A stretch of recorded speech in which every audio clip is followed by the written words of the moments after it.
Alors aujourd'hui on se retrouve pour une nouvelle vidéo FAQ et si ça vous intéresse je vous laisse avec la suite. Le système travail ressemble plus au lycée ou à la fac.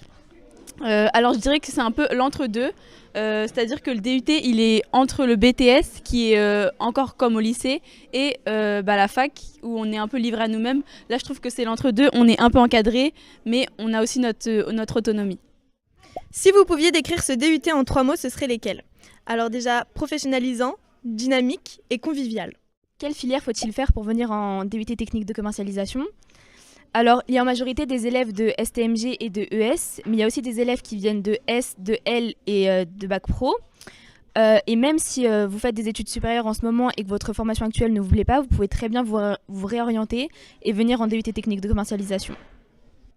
Quels sont les principaux cours? Les principaux cours sont la négociation, la communication, l'économie, le droit, les langues et le marketing. Est-ce que le redoublement est possible et comment ça se passe? Alors oui, le redoublement c'est possible mais c'est super rare. Ça arrive très rarement dans les promotions. En fait, vous allez redoubler si vous n'avez pas la moyenne à vos semestres. Donc en fait, si on prend l'exemple, vous avez la moyenne au semestre 1, au semestre 2, vous n'avez pas la moyenne, donc vous n'avez pas 10. Vous allez quand même passer en deuxième année.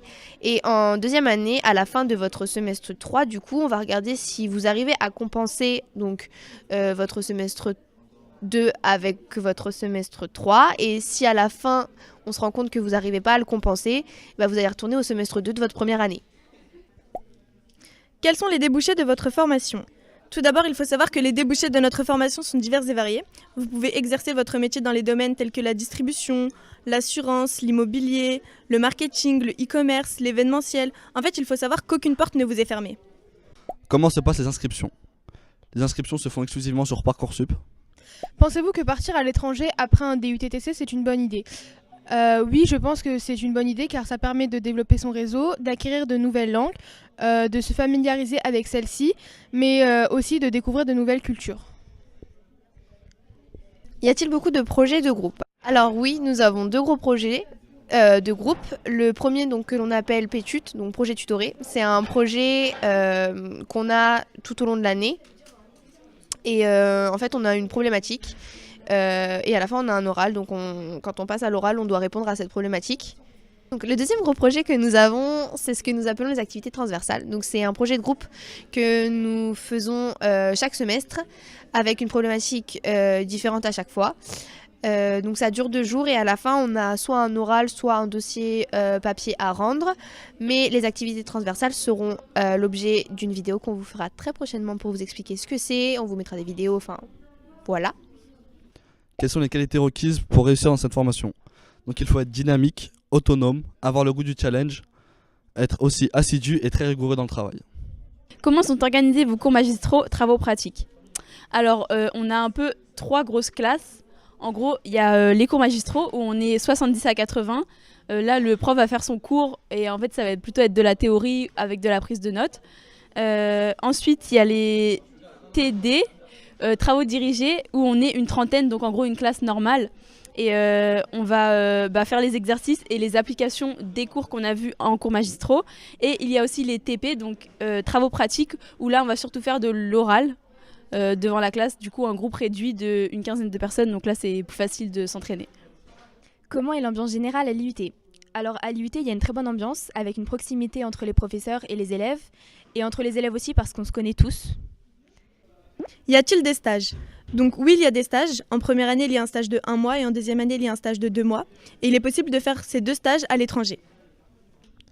Donc quels sont pour vous les avantages et les inconvénients de votre formation? Alors pour moi, il y a plusieurs avantages. Ça va être surtout lié à l'IUT d'Évreux dans lequel on est. À Évreux, c'est très familial. Tous les professeurs s'entendent très bien. Et il y a une bonne relation, forcément, donc, avec les professeurs. Une bonne proximité.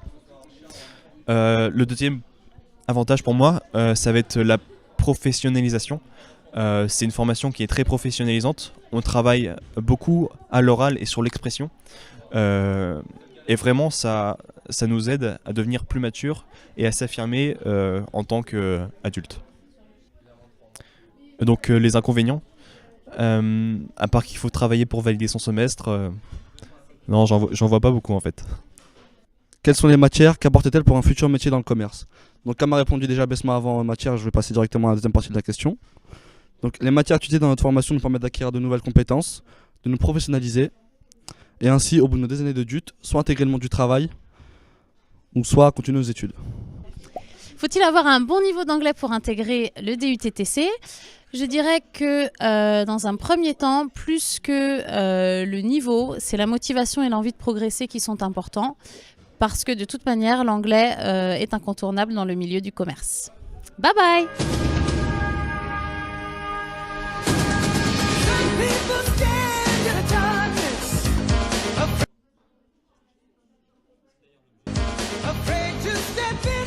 C'est un ouf. Coucou tout le monde. Mais il est encore plus stressant, lui. Faire votre métier, ça se dit ou pas? Non, on s'en fout. Chut. Taisez-vous.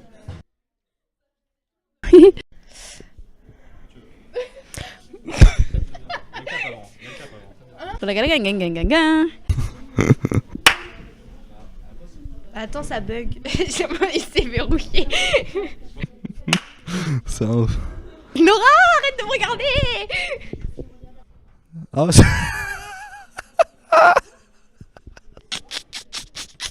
je suis à... Merci beaucoup. Voilà les zouzouilles.